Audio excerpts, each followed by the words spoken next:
Rasil untuk Islam yang satu.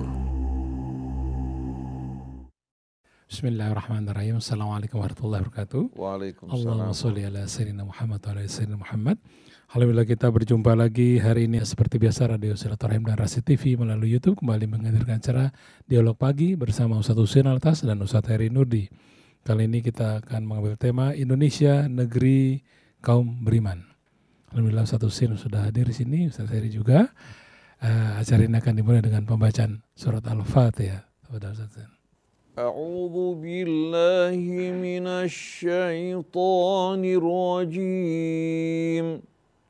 Bismillahirrahmanirrahim. Alhamdulillahi rabbil alamin.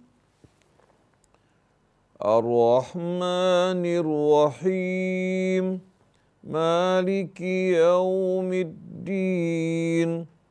Iyyaka na'budu wa iyyaka nasta'in. Ihdinas siratal mustaqim. Siratal ladzina an'amta 'alaihim ghairil maghdubi 'alaihim waladdallin.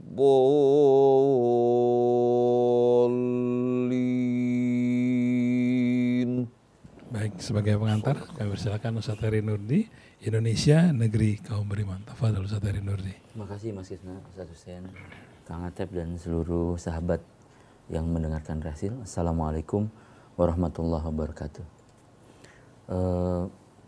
Tema yang kita bahas pagi hari ini sebetulnya kalau menilik dari sejarah Ustadz, yang memperjuangkan Indonesia, yang membela Indonesia, yang menjaga Indonesia, bahkan sampai hari ini yang membangun Indonesia adalah orang-orang beriman Ustadz. Kaum muslimin yang dengan hartanya, jiwanya, seluruh hidupnya itu memberikan baktinya kepada Indonesia itu. Misalnya contohnya ketika 17 Agustus 1945 itu dinyatakan Indonesia merdeka, serbuan Belanda dan sekutu setelah kita menyatakan proklamasi kan memang besar Ustaz. Sampai akhirnya Hadratus Syekh Hashim Asy'ari mengeluarkan fatwa jihad fisabilillah untuk membela kemerdekaan Indonesia. Itu saja kita berhutang budi kepada ulama dan orang-orang beriman. Lalu sebulan setelahnya pada 20 Oktober berkumpul para ulama di Jogja untuk menyelenggarakan Kongres Umat Islam. Dan ini kita berhutang budi kepada Nyai Walidah Mas Krisna, istri dari Kiai Haji Ahmad Dahlan. Beliau yang memompa semangat agar jangan kendor membantu, menolong dan membela Indonesia.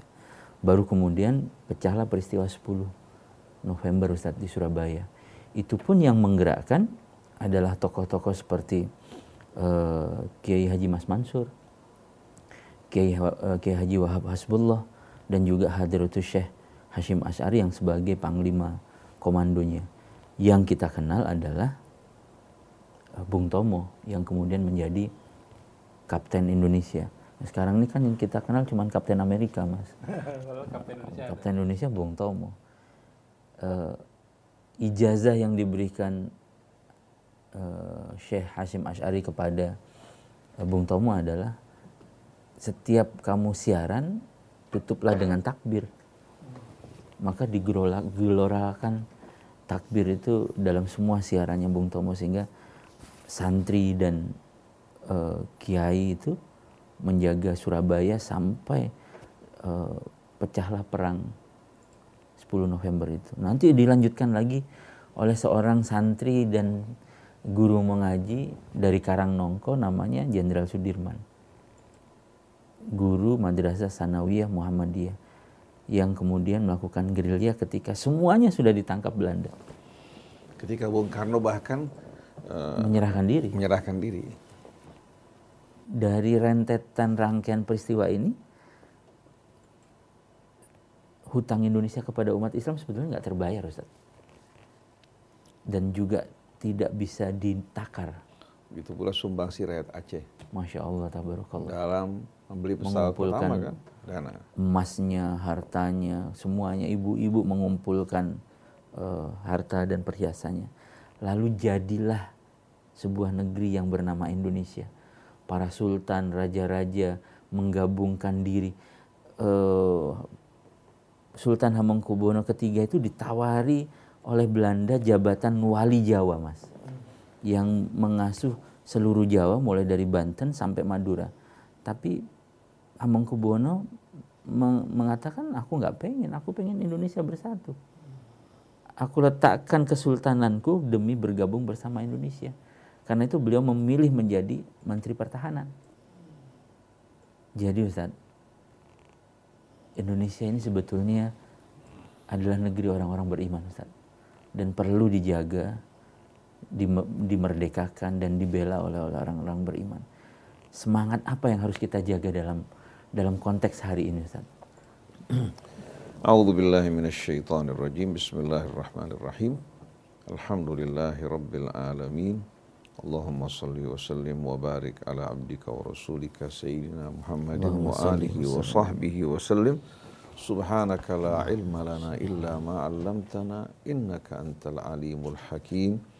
Wa la hawla wa la quwwata illa billahil aliyyil azim. Allahumma inna na'udzu bika an nadhilla aw nudhal aw nazilla aw nuzal aw nadhlima aw nudlama aw najhala aw yujhala alaina. Rabbana atina min ladunka rahmah wa hayyi' lana min amrina rasyada. Amma ba'du, ikhwan akhwat dimanapun Anda berada, baik yang berada di tanah air maupun di tempat-tempat yang lain, baik mereka yang telah beriman maupun yang belum beriman, kita semua terikat dengan persaudaraan yang amat erat, baik dalam keluarga besar manusia maupun dalam ikatan keimanan. Saya ucapkan salamullahi alaikum jami'an wa rahmatullahi wabarakatuh. Waalaikumsalam warahmatullahi wabarakatuh.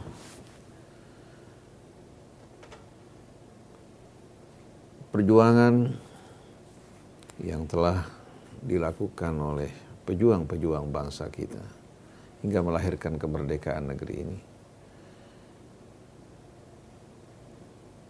disaksikan oleh seluruh mereka yang mengenal sejarah bahwa ini betul-betul merupakan pengorbanan dan persembahan dari umat Islam.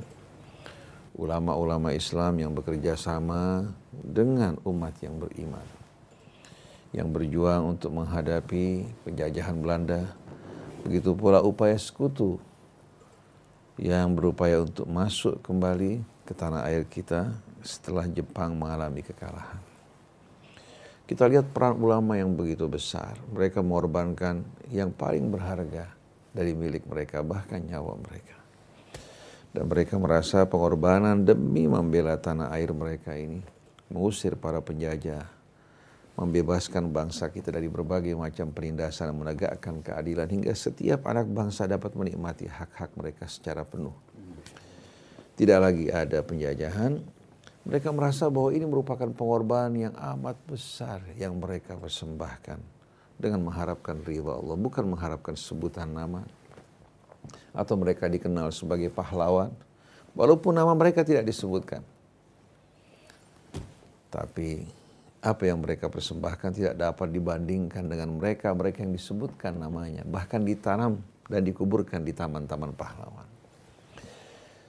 Kita lihat contohnya Panglima Sudirman, walaupun dalam keadaan sakit yang berat, digondong ya, oleh Pranolo yang pernah menjadi gubernur Indonesia. Dia yang bercerita bagaimana dia memikul dan menggendong Jenderal Sudirman berkeliling dari hutan ke hutan. Ketika berhadapan dengan ancaman Belanda kembali, pada saat itu Bung Karno sudah menyerah, bahkan mengajak untuk melakukan negosiasi.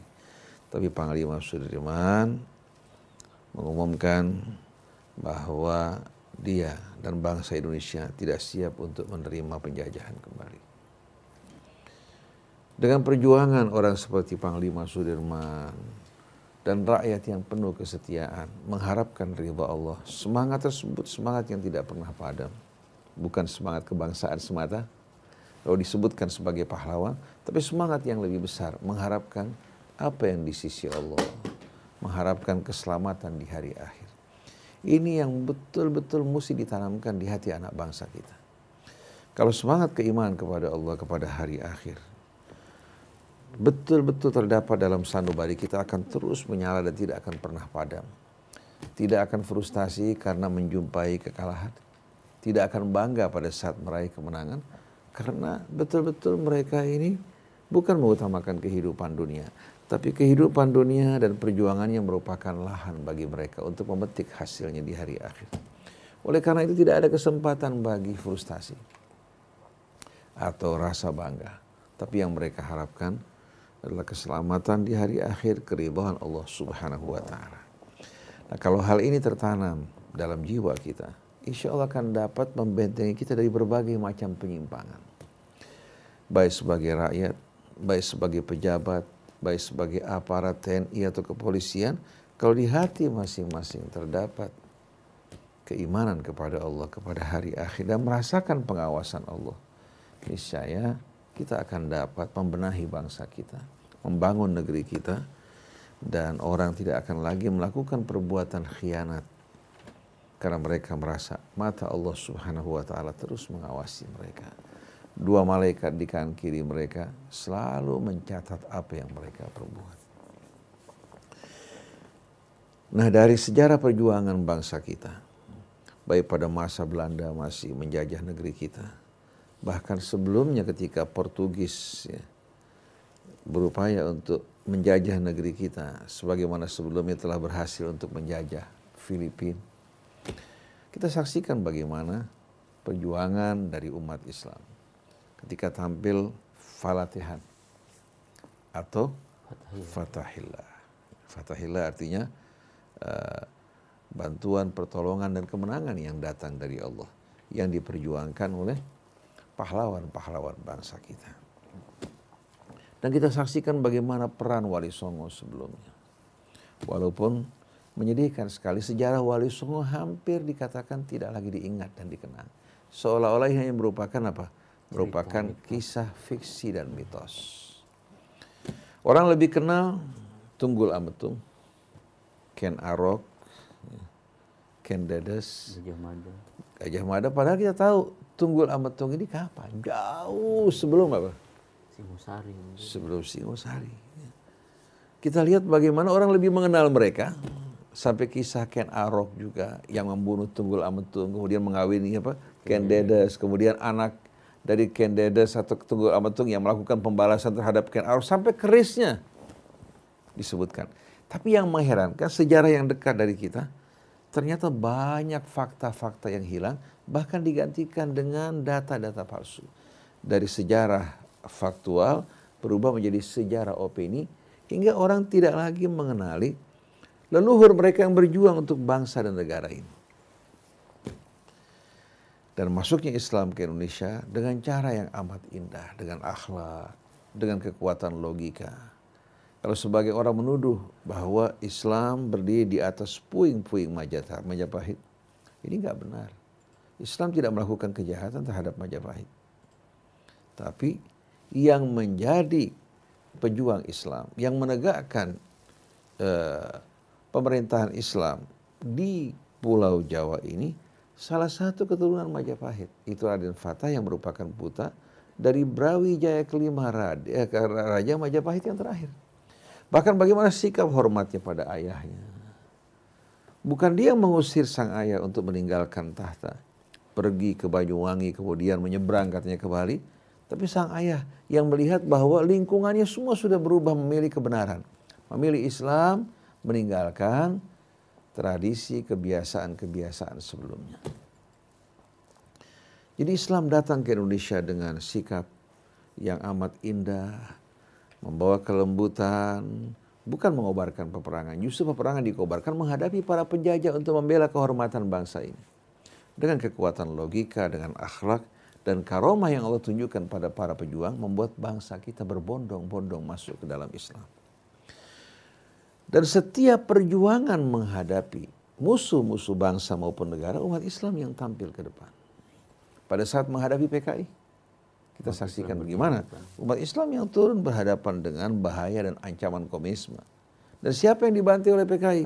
Dewan Jenderal yang kita kenal, bagaimana mereka orang-orang yang setia pada bangsa ini. Jadi kalau kita perhatikan bersama-sama, Indonesia ini betul-betul amat berhutang kepada umat Islam secara umum dan ulama-ulamanya secara khusus. Yang saya maksudkan dengan ulama di sini bukan ulama yang ngompreng, tapi ulama yang berjuang untuk bangsa, negara tanpa pamrih, hanya mengharapkan ridha Allah. Oleh karena itu pergi ke makam pahlawan. Ulama-ulama yang berjuang ya, untuk kepentingan bangsa ini, seperti Kiai Hashim Asy'ari, dikuburkan di makam pahlawan apa tidak? Tidak dikuburkan di makam pahlawan. Termasuk Kiai Ahmad Dahlan. Kemudian sekian banyak tokoh-tokoh dan ulama NU, ulama Muhammadiyah, semua bersatu untuk betul-betul menegakkan kalimat Allah, mengharapkan ridha Allah. Nah, kalau kita lihat Belanda pada saat itu justru membesarkan kelompok-kelompok yang menjadi musuh bangsa dan negara. Dan kita saksikan di samping mereka melakukan penjajahan, juga kaum misionaris membonceng di belakang Belanda. Dengan kekuatan Belanda, ya, mereka menyebarkan misi mereka. Jadi murni sebetulnya perjuangan bangsa ini, kemerdekaannya, kesatuan Indonesia adalah jasa terbesar dari umat Islam. Dan kesatuan bangsa negara kita ini bukan diperjuangkan oleh TNI. Walaupun TNI katakan berjuang untuk menyatukan bangsa ini, kalau rakyat tidak menerima. Nah, apa kira-kira motivasi yang membuat rakyat ini berupaya untuk menjaga bangsa dan negara ini? Walaupun kita tahu bahwa beberapa pemerintahan berlalu banyak menganiaya umat Islam di Aceh, di berbagai macam daerah.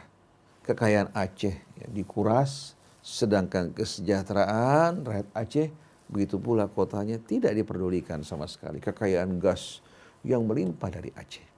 Mereka mengundang para investor asing untuk mengeruk kekayaannya, sedangkan Aceh dibiarkan dalam keadaan terlantar. Bahkan tengku-tengku pemuka-pemuka yang dulu terlibat dalam perjuangan bangsa, mereka maupun anak-anak mereka dibantai. Ini nggak bisa diingkari. Jadi kalau kita perhatikan bagaimana sumbangsi yang diberikan oleh mereka untuk bangsa ini, dan mereka tidak mengharapkan apa-apa, yang mereka harapkan hanya kebaikan, kesejahteraan untuk bangsa dan negara kita ini. Oleh karena itu, kewajiban kita semua umat Islam tanpa melihat latar belakang kelompok maupun golongan mereka untuk menjaga bangsa ini. Setelah Pilpres, kita jumpai sebagian orang tertawa, terbahak-bahak. Sebagian orang bersedih dan bermuram durja. Padahal Allah mengatakan, wa asa an takrahu syai'an wa huwa khairul lakum. Banyak yang kalian tidak suka, itu mungkin lebih baik bagi kalian. Kita dalam perjuangan tidak pernah merasa frustasi.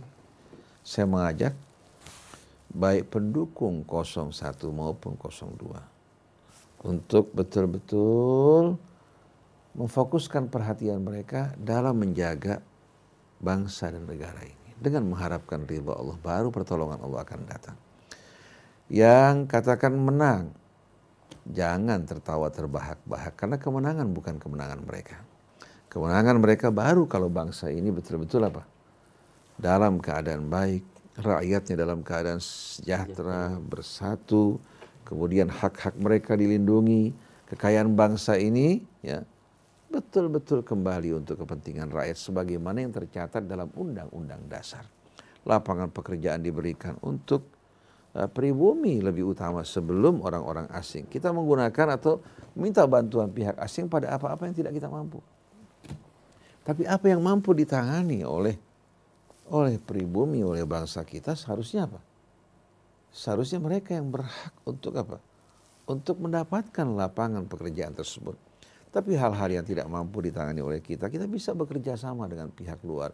Jangan kita mengorbankan penduduk kita ya, membuka kesempatan bagi pihak asing, akhirnya membuat rakyat kita dalam keadaan terlantar. Mereka berharap dari pemimpin dan pemerintahan untuk peduli terhadap mereka, tapi ternyata mereka memalingkan wajah mereka dari rakyat-rakyat yang membutuhkan perhatian dan belayan. Nah, yang meraih kemenangan saat ini dan para pendukungnya dengan sendirinya tanggung jawab mereka lebih besar di hadapan Allah. Betul. Karena para pemimpin yang mereka pilih naik.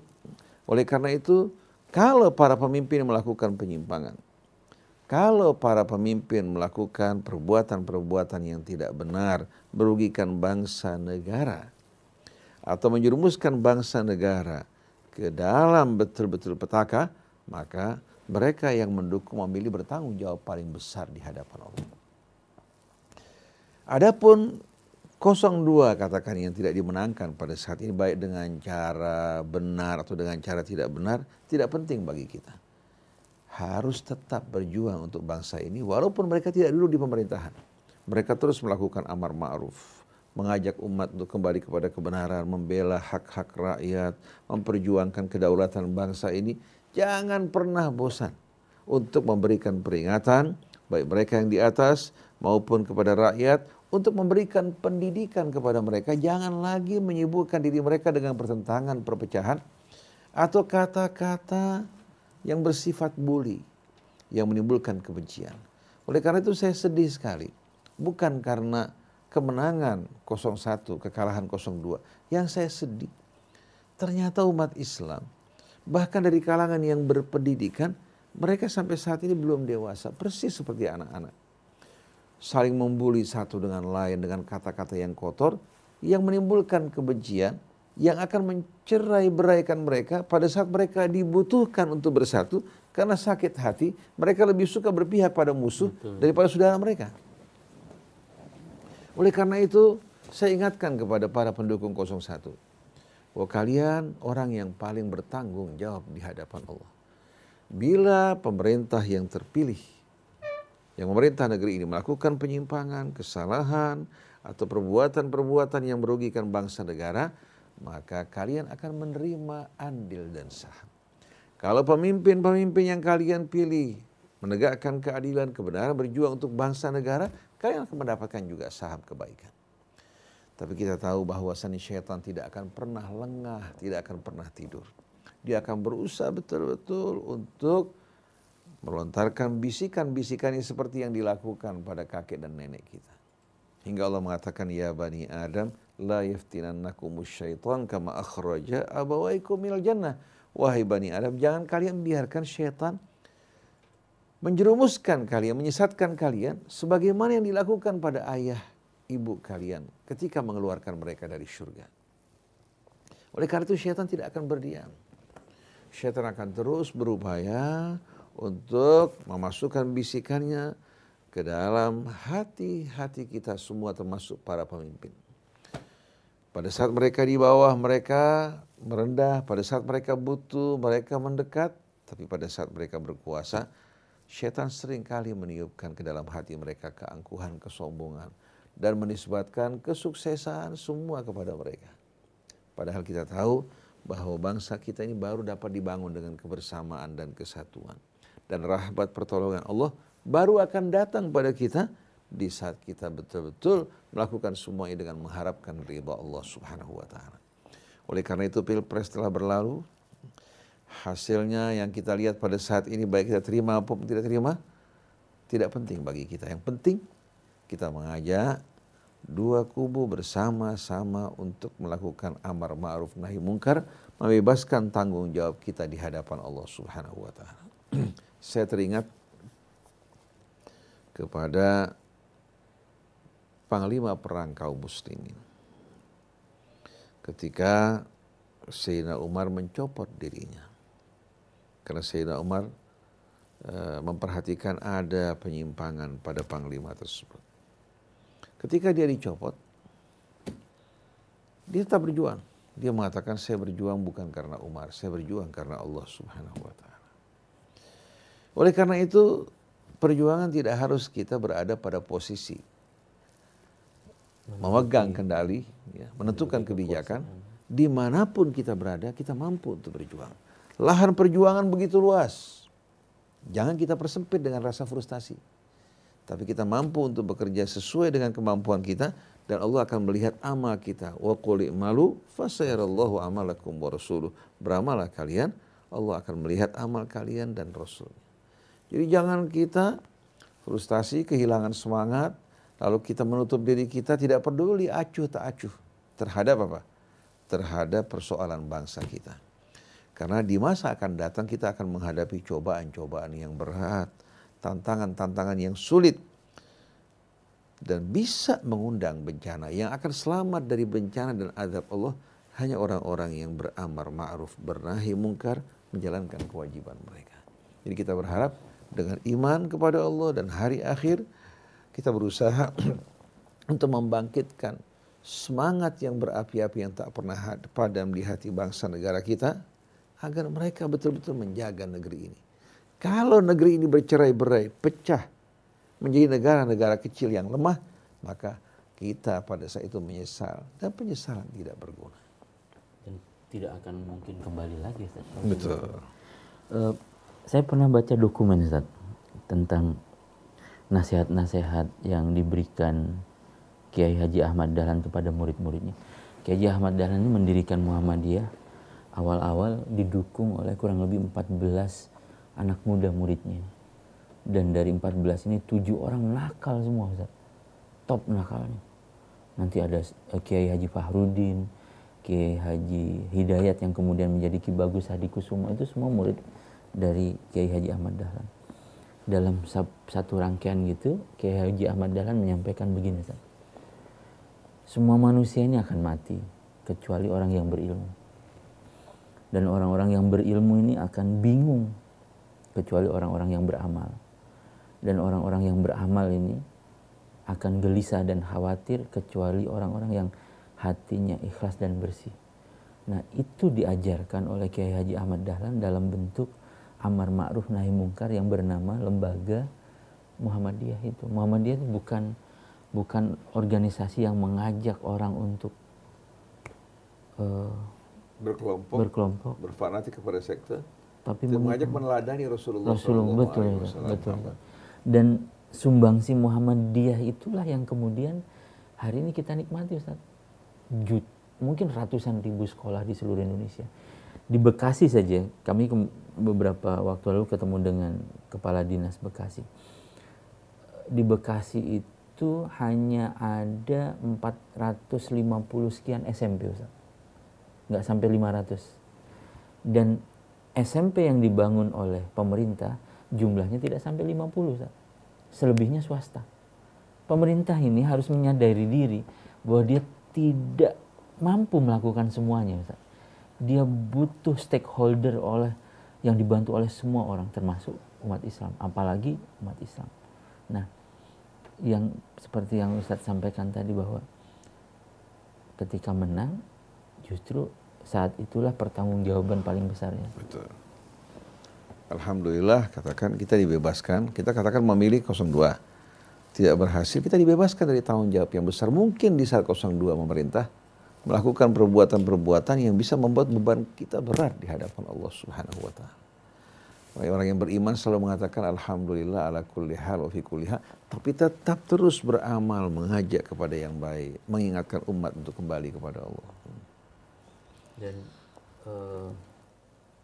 ada yang membuat prediksi bahwa contohnya misalnya kalau kekuatan-kekuatan tertentu menang, Islam akan hancur, umat Islam akan diintimidasi. Rasanya kita tidak perlu membangun opini seperti itu. Membangun opini seperti ini tujuannya dalam rangka kampanye sebetulnya. Dalam rangka kampanye. Bisa kita kembali kepada Allah. Bersatu di jalan Allah. Betul-betul dengan tulus. Tidak ada satupun kekuatan yang bisa mengalahkan kita. Allah mengatakan, In yansurkumullah fala ghaliba lakum. Wa in yakhdhulkum faman dalladhi yansurukum min ba'di. Kalau Allah membela kalian, siapa yang bisa mengalahkan kalian? Tapi kalau Allah meninggalkan kalian, siapa lagi yang kuasa menolong kalian? Wa 'alallah falyatawakkalul mu'min. Dan hendaklah orang-orang yang beriman ini bertawakal, berserah diri hanya kepada Allah Subhanahu wa taala. Jadi berkaitan dengan ancaman yang bermacam-macam di saat katakan satu kelompok meraih kemenangan, kita umat Islam akan mengalami betul-betul pukulan dan ancaman. Itu betul kalau umat Islamnya tidak lagi bekerja berjuang untuk Allah. Sebagai contoh ketika dalam peperangan Uhud, yang menjadi jenderal adalah Nabi kita Muhammad SAW. Pasukan mengalami kekalahan hanya disebabkan beberapa gelintir orang yang menginginkan dunia. Oleh karena itu dalam berjuang kita harus mengikhlaskan niat kita seperti yang Kiai Ahmad Dahlan tadi katakan, yang beramal juga mengalami kebingungan kecuali yang mukhlis. Hanya orang yang ikhlas ini yang akan betul-betul mendapatkan perhatian Allah. Seandainya dia mati sebelum meraih kemenangan, Allah sediakan tempat yang lebih mulia di sisinya. Mukhlis ini kan jarang dilihat orang, Ustaz. Nggak enak. Itulah orang-orang yang mukhlis ini, ya, yang berjuang untuk Allah Subhanahu wa taala terkadang disepelekan. Karena mereka tidak mengejar dunia, tidak mengejar kedudukan, penampilan pakaian yang mereka pakai amat sederhana. Dianggap ini merupakan orang-orang yang gagal dalam perjuangan. Mereka melihat kemenangan itu, kebenaran dengan meraih kemenangan. Nah itu selalu diukur antara kemenangan dan kebenaran seolah-olah apa? Padahal kita tahu tidak selamanya orang yang berjuang dalam kebenaran akan meraih kemenangan. Untuk meraih kemenangan dibutuhkan betul-betul para pejuang untuk memenuhi syarat-syarat yang Allah Subhanahu wa taala ajukan. Apa syaratnya? Contohnya kita bekerja untuk Allah, kemudian bekerja juga dengan ilmu. Ada namanya sunnah kauniyah, ada sunnah tasyri'iyah. Sunnah kauniyah ini merupakan norma-norma alamiah, di mana ilmu pengetahuan yang didapatkan manusia kan kembali kepada norma-norma yang Allah tanamkan di alam raya ini. Semua aturan yang terdapat di alam raya ini diserap oleh manusia dan lahirlah berbagai macam ilmu pengetahuan, baik fisika, kimia, biologi, astronomi dan lain sebagainya. Ini merupakan ketentuan-ketentuan Allah yang dinamakan takdir-takdir Allah. Nah, kita sebagai orang yang beriman seharusnya kita apa? Kita berupaya untuk menggali, mempelajari semua ini sebagaimana yang dilakukan oleh sahabat Nabi ketika mereka berada dari masa jahiliyah menuju masa pencerahan. Kemudian kita saksikan bagaimana perkembangan ilmu pengetahuan di bawah naungan Islam yang begitu pesat ketika Barat masih hidup dalam kegelapan.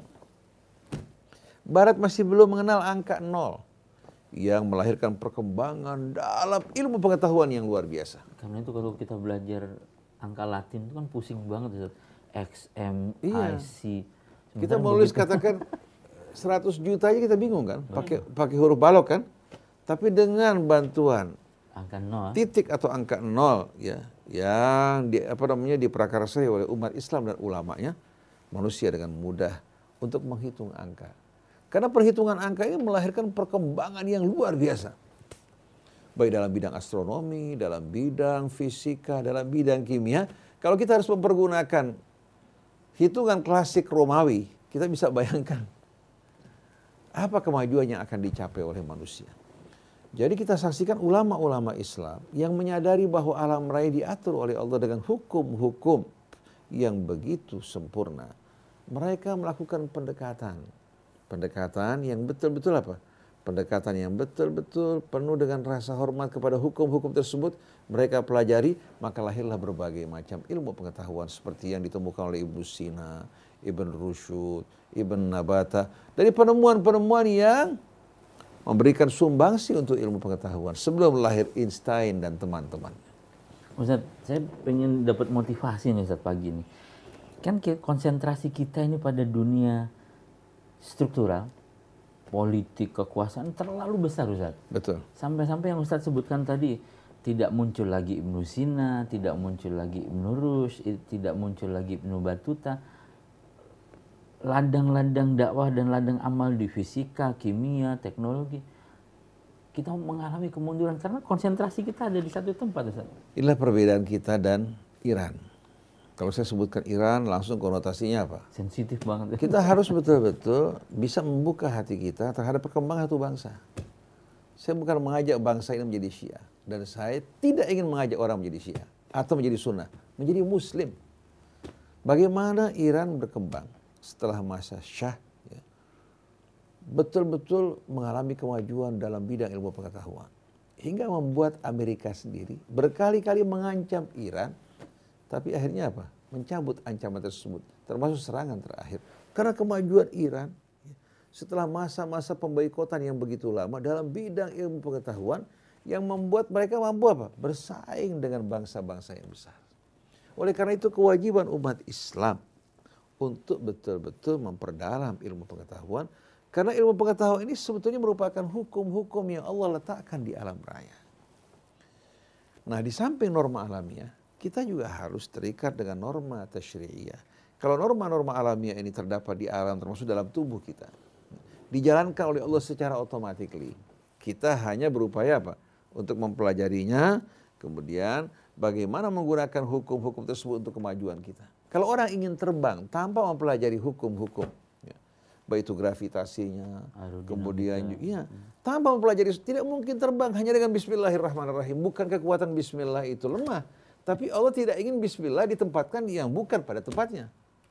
Dia minum racun, mengatakan bismillahirrahmanirrahim, berharap racun apa? Kehilangan dia punya apa? Pengaruhnya. Ini nggak benar. Ini mempermainkan takdir Allah, kecuali kalau pada saat terjepit di mana dia menghadapi ancaman yang tidak dapat dielakkan, dia berdoa dengan doa Allah Subhanahu wa taala hilangkan ancaman tersebut. Seperti Nabi Ibrahim, bukan dengan kemauan dia masuk ke dalam api. Tapi begitu dilontarkan ke dalam api, dia berdoa pada Allah, hasbiyallahu wa ni'mal wakil, ni'mal maula wa ni'mal nasir. Jadi samping kita terikat dengan norma-norma alamiah, kita betul-betul akrab dengan ilmu pengetahuan, bukan dengan mitos, bukan dengan menghabiskan waktu kita dalam perdebatan kusir di seputar kunut, tidak kunut, maulid, tidak maulid. Ini menghabiskan waktu kita. Kalau maulid diganggu untuk kelompok yang menjalankan maulid marah, tapi kalau agama Allah diinjak-injak, bangsa dijual belikan dengan harga murah, nggak peduli. Begitu juga mereka-mereka yang menyerang maulid. Sama kalau kita lihat, mereka-mereka orang yang disibukkan oleh syaitan dengan pekerjaan-pekerjaan yang sia-sia. Kalau mereka menyibukkan diri mereka dengan ilmu pengetahuan, niscaya mereka tidak punya waktu lagi untuk memperdebatkan masalah ini. Dan insya Allah pemahaman mereka mengenai Allah, mengenai agama, dengan basis ilmu pengetahuan ini tidak akan apa? Tidak akan menyimpang. Bukan lagi dibawa oleh mitos. Ketika mereka melihat hutan, bukan lagi melihat bahwa apa? Hutan itu sebagai tempat yang angker, penuh dengan syaitan, mesti mengajukan sesajen, tapi mereka melihat ini aset bagi kita semua. Oleh karena itu beda antara Belanda melihat hutan sebagai sumber kekayaan alam yang luar biasa. Kalau kita melihat pohon saja apa? Sebagai apa? Tempat ya, untuk mempersembahkan sesajen dengan mengharapkan keselamatan. Ini kan perbedaan sudut pandang yang amat mencolok. Di samping memahami hukum yang bersumber dari norma-norma alamiah ini, kita juga mempelajari norma tasyri'iyah, hukum yang Allah turunkan untuk mengatur kehidupan kita. Bukan hanya mengajarkan kita sholat, bukan hanya mengajarkan kita haji, mengajarkan kita hidup yang benar. Baik berhubungan dengan orang tua kita, masyarakat kita, berhubungan dengan sesama umat Islam, dengan orang di luar Islam, berhubungan dengan alam. Ini yang diajarkan Allah dalam agamanya.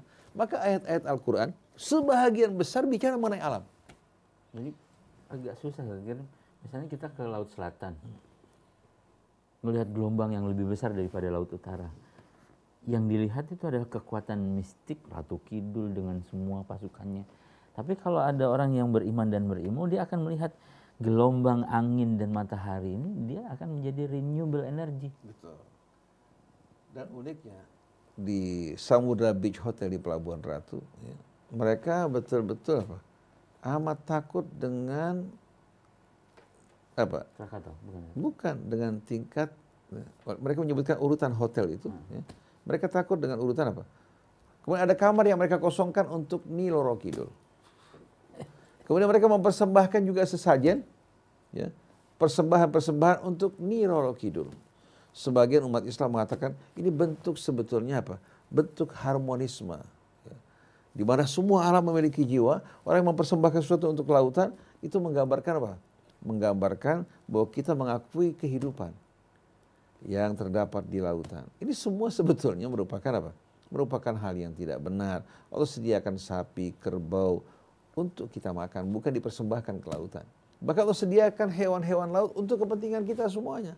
Allah tidak menginginkan bangsa kita menjadi bodoh, bangsa kita dikendalikan oleh mitos, kehilangan kebenaran, akhirnya dalam berinteraksi dengan alam dan lingkungan mengalami penyimpangan dan kesalahan. Saya pernah dapat kisah ini dari Bang MS Ka'ban ketika beliau menjadi Menteri Kehutanan. Betapa susahnya menjaga hutan itu dari illegal logging, Ustaz. Sangat susah. Karena semua orang itu merasa hutan ini harus dia panen, dia punya hak untuk mencuri kayu atau mengambil timber di dalamnya. Lalu kementerian kemudian punya akal bikin aja makam keramat, meskipun nggak ada isinya makam itu. Dibuat makam keramat, diceritakan kisah-kisah di sekelilingnya. Aman tuh hutan, Ustaz. Nggak ada lagi kayu yang dicuri. Karena pendekatannya tuh memang pendekatan mistik gitu, Ustaz, jadinya. Ini sebetulnya merupakan fakta yang menyedihkan ya. Di suatu tempat seorang membuat perkebunan cabai, diganggu oleh masyarakat di sekitarnya. Satu ustadz datang menggelar sorban merahnya. Dia mengatakan saya akan panggil jin dari Baghdad untuk melakukan apa? Tindakan terhadap mereka yang melakukan pencurian. Semenjak saat itu langsung apa? Masyarakat takut. Jadi kita lihat masyarakat lebih takut kepada mitos daripada kepada apa? Allah. Jadi kalau kita perhatikan pendidikan Islam selama ini yang dilakukan banyak betul-betul apa? Banyak yang salah kaprah, tidak lagi meneladani Rasul yang mendorong masyarakat jahiliyah dulu menyembah berhala untuk menghancurkan berhala tersebut. Dan berhala yang pertama harus dihancurkan dalam hati kita ini. Adapun batu itu hanya merupakan apa? Berhala simbolik, berhala yang sebenarnya di hati kita, di saat hati kita. Di saat kita lupa kepada Allah, meninggalkan Allah, menggantikan Allah dengan selain termasuk materi, jabatan, kemudian nama, kebesaran. Ini semua merupakan berhala-berhala yang mengerikan. Yang bisa merusak ulama kita, pejabat kita, para pemimpin kita. Tapi kalau semuanya mengagungkan Allah Subhanahu wa ta'ala. Dalam majelis tidak dibicarakan kecuali kebesaran keagungan Allah. Bukan kekayaan, materi, bukan lagi kedudukan yang dikoleksi oleh mereka. Niscaya bangsa ini akan mengalami perubahan. Maka saya paling tidak suka duduk dengan pejabat, dengan pengusaha-pengusaha besar. Kenapa? Karena begitu kita masuk, yang menjadi topik pembicaraan itu bukan lagi Allah dan kebesarannya. Yang dibicarakan dunia. Perlombaan dalam mencapai kemuliaan dunia. Adapun Allah Subhanahu wa ta'ala hanya apa? Disebutkan pada saat-saat tertentu.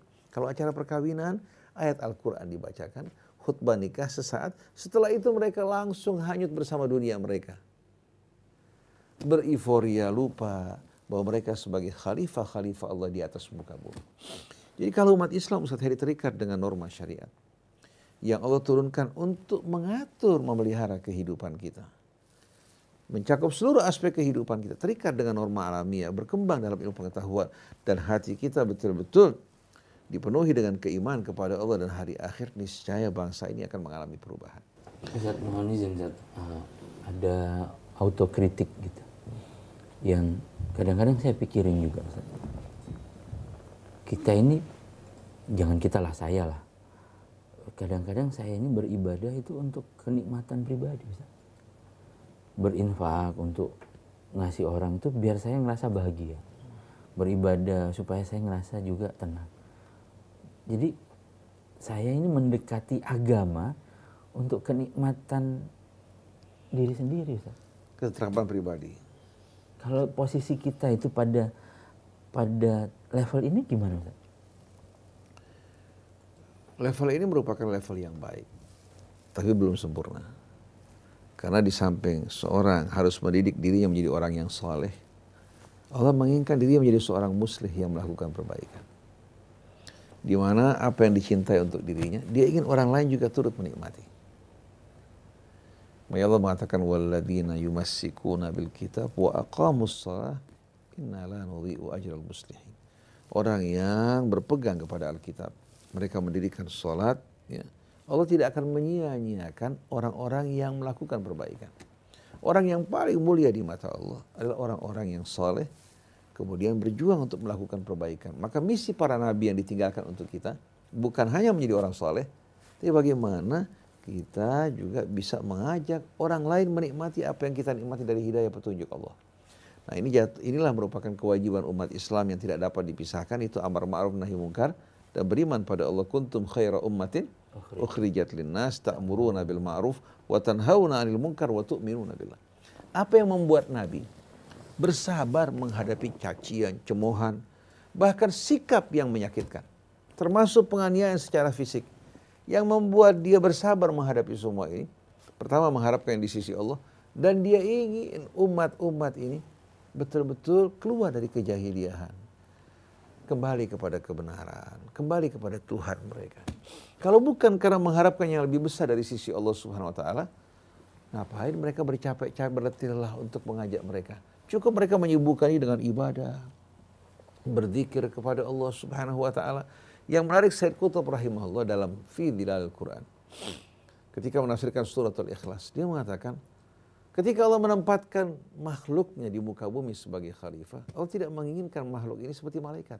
Tidak makan, tidak minum, hanya berzikir, bertasbih, ruku, ya, dan sujud di hadapan Allah. Tapi Allah inginkan dari mereka ini, bagaimana mereka menjalani kehidupan dunia.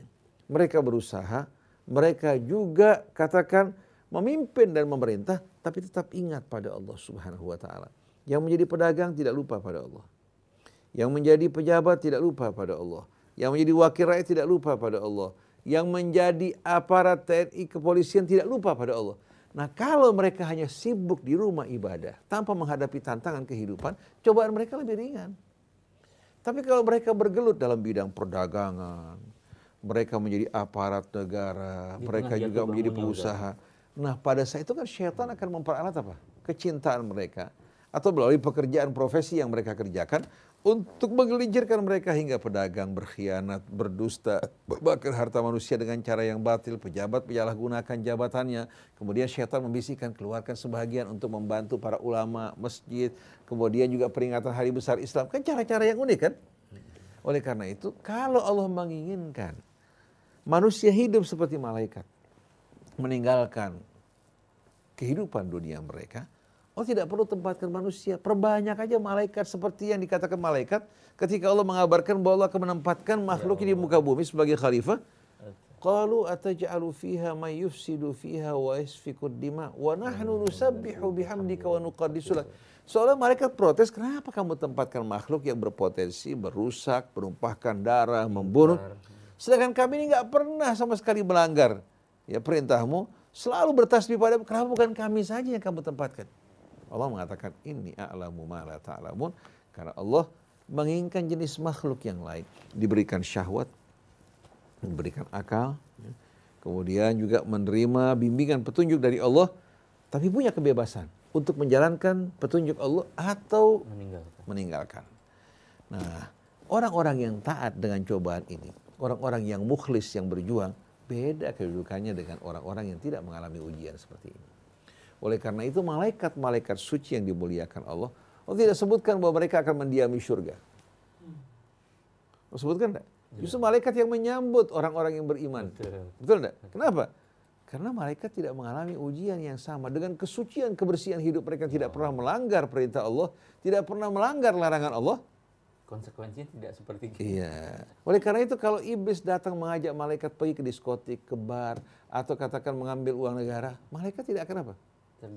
Tidak akan tergiur, tertarik, betul enggak? Tapi manusia yang tadinya ibadah di masjid, bertasbih, bertakbir, taat, diingatkan nama Allah, hari akhir air mata berlinang, yang begitu juga sebagai pejabat. Pertama-tama dia menjaga dirinya, begitu lama kelamaan berhadapan dengan berbagai macam pesona dunia, banyak dari mereka apa? Tergelincir. Mereka bilang, kita untuk perjuangan boleh mengambil. Sebagian kita gunakan untuk perjuangan, sebagian untuk kesejahteraan kita. Daripada orang kafir yang mengambil, mendingan kita yang mengambil. Bagaimana syaitan dengan pandai melakukan tipu daya. Ada legalitas yang ditawarkan. Betul. Jadi kalau sehari, persoalan pertama yang harus betul-betul menarik perhatian kita, bagaimana kita mengikat anak-anak bangsa kita ini untuk selalu ingat Allah Ta'ala. Hingga walaupun dalam kesendirian dia mengatakan, inni akhafullah rabbal alamin. Dan saya temukan pada tahun 60-an, 68, 69, 70-an, ini masih betul-betul apa? Muncul. Terasa di hati mereka. Orang menolong, membantu, mengantarkan seseorang ke suatu tempat, bahkan menunjukkan dia membeli rumah, nggak pernah berpikir untuk minta apa? Imbalan. Imbalan. Jadi betul-betul kecintaan, keakraban, kekeluargaan di tengah masyarakat begitu akrab. Tapi saat ini segala sesuatu tidak pernah dipisahkan dari uang. Mengajar, ya, ceramah, bahkan dengan uang muka. Mirip ojek online. Ustaz. Betul. Dengan uang muka di depan. Kemudian nanti ada pengundang lagi yang mengundang juga membawa uang muka. Nanti kemudian yang dihadiri yang kira-kira apa? Yang kira-kira mampu untuk memberikan bahagian yang paling besar. Nah, ini kita jumpai di tengah-tengah kehidupan para penceramah yang amat banyak, yang merusak kepercayaan umat terhadap agama itu sendiri. Hingga kita menjadi cemoohan dan cacian serta makian. Ulama yang tidak berakhlak dalam berdakwah. Kemudian kita jumpai ulama yang tidak berakhlak melahirkan juga masyarakat ya, yang tidak berakhlak dalam berbicara. Kita jumpai di WA, Facebook, Instagram, saling membuli satu dengan lainnya. Saya bilang, ya Allah. Padahal di antara mereka ada yang tamat dari Al-Azhar, ada yang tamat dari Saudi Arabia, dari sekolah-sekolah Islam. Pantas kalau orang-orang di luar Islam mengatakan bahwa apa? Bahwa umat Islam ini bangsa yang primitif. Mereka telah mencemarkan nama baik agama mereka. Menodai betul-betul ketauladan Nabi mereka dengan cara hidup mereka yang tidak benar. Sampai seorang bernama Christian Prince kalau nggak salah mengatakan, coba lihat bagaimana Emirat Arab semenjak jauh dari agama mereka maju. Tapi Indonesia ya, yang dekat dengan agama-agama yang seperti ini membuat mereka mundur. Mereka mencaci kita, memaki kita, mengatakan umat Islam, menuduh kita sebagai kaum pagan, padahal mereka menyembah batu. Untuk melihat, kenapa? Karena umat Islam tidak diperkenalkan apa arti kita bertawaf. Apa arti kita menghadapkan wajah kita ke hadapan Ka'bah, bukan batu Ka'bah yang kita tuju. Itu hanya merupakan simbol. Tapi sayang, umat Islam, masyarakat awam tidak memahami hal ini. Akhirnya muncul kesalahan-kesalahan dalam memahami agama. Oleh karena itu butuh kita mengingatkan umat, mengajarkan mereka pemahaman agama yang murni, yang bersih, yang mengikat mereka semua kepada Allah Subhanahu wa taala, yang membebaskan dari mereka dari berbagai macam penyembahan kepada selain Allah Subhanahu wa taala. Ustaz, sepertinya Ustaz, ini analisa yang barangkali simplistik, ya gampang-gampangan gitu Ustaz. Sepertinya ada keterpisahan antar generasi Ustaz. Generasi terdahulu tidak mewariskan ilmu, pengalaman dan kebijakannya kepada generasi yang akan datang. Sehingga kita ini generasi yang sekarang ini Ustaz, tidak mampu menerjemahkan apa yang sudah terjadi di masa lalu. Sehingga kita mengulangi kesalahan sekarang. Saya melihat orang Jepang nih Ustaz. Mereka yang sudah masuk usia pensiun, mereka mendaftarkan dirinya menjadi guide di museum-museum. Tanpa berbayar. Mereka akan menunggu di museum-museum itu, anak-anak sekolah datang, mereka antarkan, ini pakaian ini dulu digunakan untuk upacara ini, artinya ini, kearifannya ini jalan air ini dibangun ketika kita tidak punya air, sistem ini dibangun. Itu orang-orang tua volunteer mendaftarkan dirinya dengan secara sukarela untuk membimbing yang muda. Supaya jangan melupakan sejarah sebelumnya. Dan pengorbanan bangsa sebelumnya. Mewarisi kearifannya Ustaz. Sementara kita ngelihat nih Ustaz, masjid-masjid kita gitu. Orang-orang tua kan galak sama anak-anak kecil Ustaz. Ini fenomenanya memang ringan, tapi kalau kita teliti justru ini akan memotong dan memutus kesinambungan generasi. Masjid ditulisi anak-anak dilarang bermain, memang perlu bimbingan. Tapi ketika kita galak itu tujuannya adalah agar orang-orang tua bisa nikmat berzikir gitu Ustaz. Dan juga mereka tanpa disadari masuk dalam perangkap hadis-hadis palsu yang berbunyi jannibu sibyanakum masajidakum, jauhkan anak-anak kecil kalian dari masjid-masjid kalian. Oh, itu hadis palsu itu? Iya, padahal pada zaman Rasul dan sahabat pada bulan puasa itu anak-anak kecil dari rumah dibawa ke masjid ya, dilatih berpuasa sambil menangis, tapi dibiarkan. Orang tua membawa anaknya ke masjid. Pasti berisik dong kalau gitu. Ya pasti. Sampai Rasulullah dalam riwayat sengaja mempercepat sholatnya karena kesian pada apa? Anak-anak yang menangis. Anak-anak yang menangis. Jadi ibu-ibunya terganggu oleh anak-anaknya yang menangis. Jadi kalau kita lihat Islam ini agama yang amat indah. Tapi sayang, seperti yang antum katakan tadi, kita memang telah dipisahkan dari generasi-generasi tauladan sebelum kita. Kita nggak mengenal sejarah perjuangan bangsa kita. Coba perhatikan Ustaz Heri. Dari sekian anak bangsa ini siapa sih yang mengenal Panglima Sudirman? Mana yang lebih akrab antara mereka dengan pemain bola? Apa dengan pejuang bangsa kita? Orang lebih tahu mengenai Ruth Gullit, ya, Maradona, ya, kemudian Zidane, ya, Beckham, sampai ketika menjual, melelang kaosnya dengan harga katakan sekian ribu euro, itu menjadi perhatian buat anak-anak kita semua. Berebut semua. Iya. Jadi kita mengherankan betul-betul. Nah, bagaimana anak-anak kita ini bisa memiliki semangat perjuangan, kecintaan pada perjuangan kalau mereka tidak diperkenalkan pada leluhur kita, pada pejuang-pejuang yang berjuang untuk kemerdekaan bangsa ini. Artinya Indonesia ini yang diwariskan untuk kita bukan diwariskan begitu saja, tapi dengan darah dan air mata.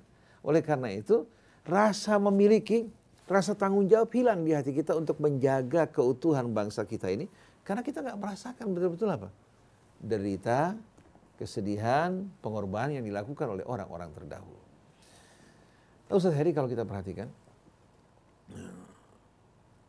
sering kita kadang-kadang bermuram durja, bersedih, frustasi kalau mendengarkan berbagai macam opini yang kita dengar dari sebagian orang yang menggambarkan gambaran yang kelam. Soal mereka beranggapan kehidupan ini berada di tangan manusia, mereka lupa kepada Allah, kepada sunnatullah.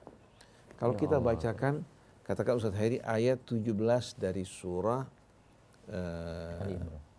Ar-Ra'd. Kita akan lihat bagaimana Allah menggambarkan, ya, pergulatan antara yang hak dan yang batil. Akan terus berlangsung hingga hari kiamat. Umat Islam pernah mengalami kondisi yang lebih parah pada masa-masa komunis. Ya. Sampai kita saksikan ulama dilecehkan, ulama diawasi, dimata-matai, sampai ke pedalaman-pedalaman bahkan yang diancam bunuh. Ini belum lama ini. Pada tahun 63, 64, 65, ya, bagaimana umat Islam, ya, betul-betul mengalami tekanan yang luar biasa berat. Tapi dengan rahmat Allah, Allah subhanahu wa ta'ala selamatkan mereka. Nah, Allah terangkan dalam ayat 17 surah Ar-Ra'd, dalam satu perumpamaan yang amat indah. Anzala minas sama'i ma'an fasalat awdiyatun biqadariha. Fahtamala saylu zabadar rabia. Wa mimma yuqiduna alaihi finnari ibtigha'a hilyatin aw mata'in zabadun mithluh. Kadzalika yadribullahu al-haqqa wal batil. Fa amma az-zabadu fayadhhabu jufaa'a wa amma ma yanfa'un nas fayamkuthu fil ard.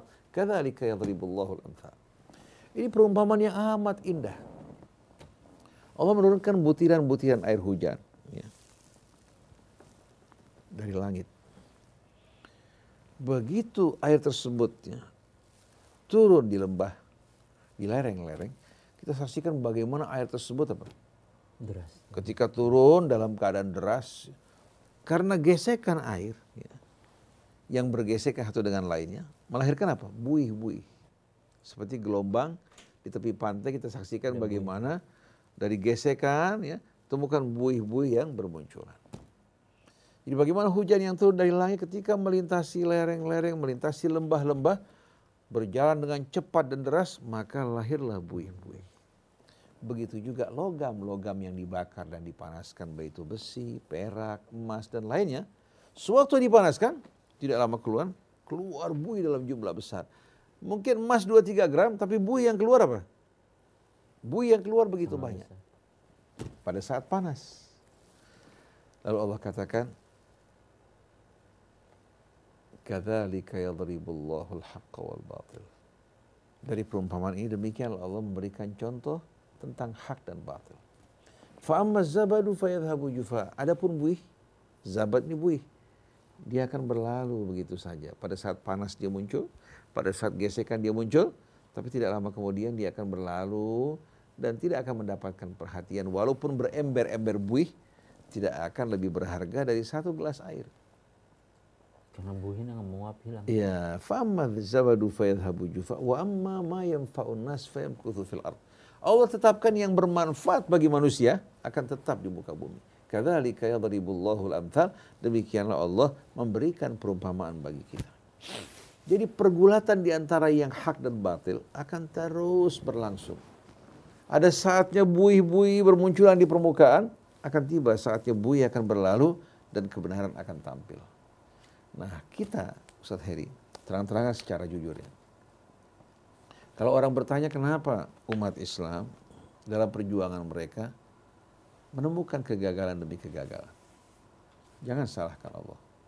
Tapi kalian coba melakukan evaluasi dan koreksi diri. Sudah sesuai belum perjuangan kalian dengan manhaj yang Allah tentukan? Kalau kalian betul-betul tidak memenuhi syarat, jangan harap Allah akan memberikan pertolongan bantuan kepada kalian. Karena kebenaran tidak akan dapat sukses diperjuangkan dengan cara-cara yang batil. Jadi kita harus mengoreksi diri kita, melihat kesalahan kita. Kemudian di samping kita membenahi kesalahan kita, juga harus diingat bahwa perjuangan tidak akan sukses tanpa persatuan dan kebersamaan. Oleh karena itu, fanatisme kelompok golongan, saling membuli satu dengan lainnya harus dihindarkan. Gunakan bahasa dialog untuk mencari kebenaran dan adab, menghargai orang lain yang membuat betul-betul apa? Kita tertarik untuk bersatu dalam kebenaran.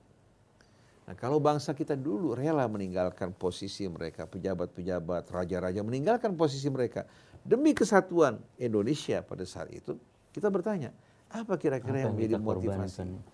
Kemudian apa yang kita korbankan untuk bangsa ini kalau mereka sudah mengorbankan banyak hal? Jadi terang-terangan kita belum berkorban apa-apa, yang terjadi kita mengorbankan bangsa kita, negara kita untuk kesenangan pribadi. Ada proyek dari konglomerat walaupun merugikan rakyat diambil. Yang penting ada proyek. Ada katakan usaha yang ditawarkan atau jabatan untuk mereka walaupun dengan cara mengorbankan bangsa negara kita lakukan. Ini kan betul-betul pengkhianatan. Oleh karena itu tanpa menyebutkan nama, kita mengajak bangsa kita semua untuk bersatu, melakukan amar ma'ruf nahi mungkar dan kontrol terhadap pemimpin-pemimpin yang duduk di atas. Termasuk juga wakil-wakil rakyat ini, banyak mereka ketika berkampanye menawarkan janji-janji yang indah, akan bekerja untuk rakyat. Begitu mereka naik ke atas, mereka lupa amanat rakyat, lupa amanat Allah. Tapi yang terfikir dalam benak mereka bagaimana mereka menggunakan jabatan 5 tahun ya, agar bisa terpilih kembali, hingga mereka bisa memiliki fasilitas hidup yang menjamin kesejahteraan mereka. Walaupun dengan cara membawa derita bagi bangsa negara kita. Jadi tugas para ulama, tugas yang betul-betul amat mulia sebetulnya, merupakan tugas para nabi. Mengajak manusia kembali pada Allah. Mengajak manusia untuk terikat dengan aturan dan hukum Allah.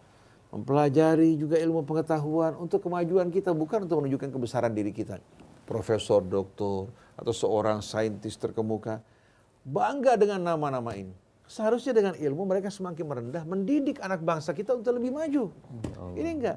Mereka jadi doktor untuk dirinya, jadi dokter untuk dirinya, jadi profesor untuk dirinya, jadi ulama juga untuk apa? Dirinya. Seharusnya kita bekerja, mensyukuri nikmat Allah atas nikmat yang Allah berikan, bekerja untuk bangsa negara kita. Adapun cemoohan, cacian, makian, tersandung, atau masuk ke dalam lubang, atau kita mengalami kekalahan dalam sebagian, itu biasa. Gesekan dari buih yang akan kita lalui, Ustaz. Justru dengan cobaan-cobaan ini, kita akan lebih matang, lebih siap untuk menghadapi tantangan yang lebih besar.